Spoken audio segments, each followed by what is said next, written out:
आज की कहानी आवारा आशिक भाग 6। अजंता की सहेली मानसी बालकनी में खड़ी अजंता के लौटने का इंतज़ार कर रही होती है।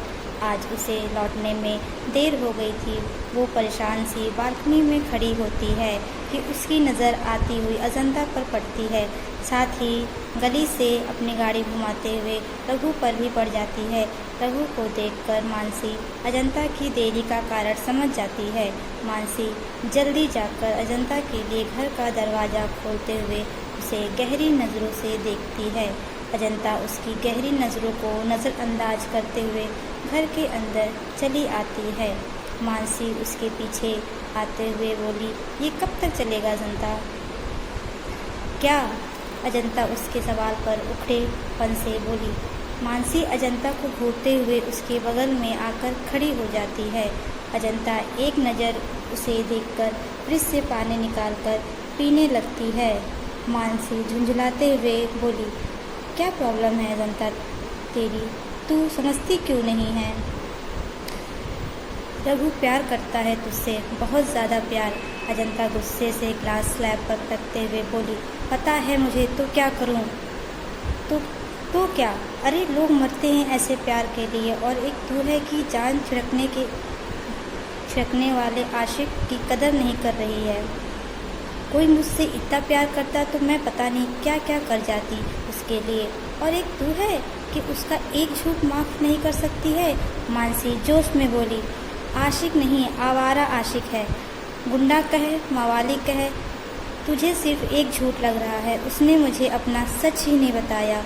वो एक डॉक्टर नहीं, एक गुंडा है, मवाली है, हत्ता वसूली करने वाला, मजलूमों को रुलाने वाला है। वो जान छिड़कता है तो क्या करूँ? अपनी माँ की, अपने भाई की जान खतरे में डाल दूँ?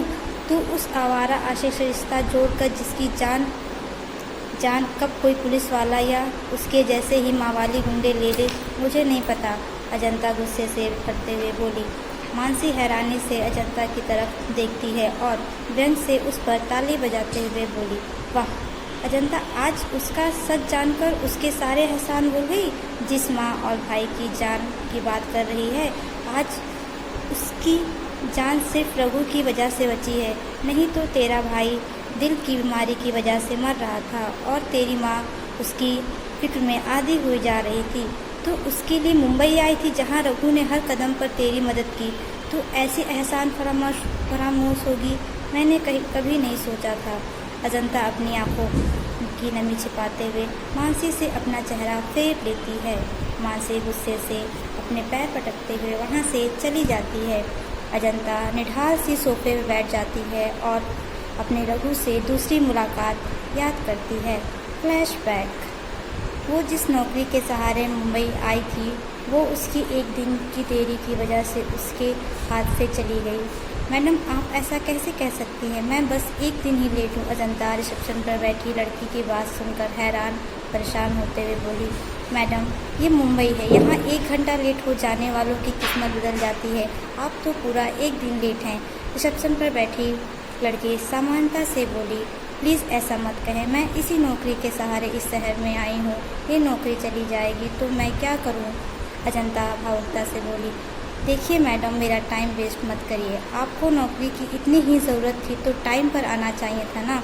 रिसेप्शन पर बैठी हर रोज़ ही लड़की 2-4 होती थी ऐसे इमोशनल बातों से, इसलिए उस पर कोई फ़र्क नहीं पड़ता। वो निष्ठुरता से अपना पल्ला झाड़ते हुए बोली।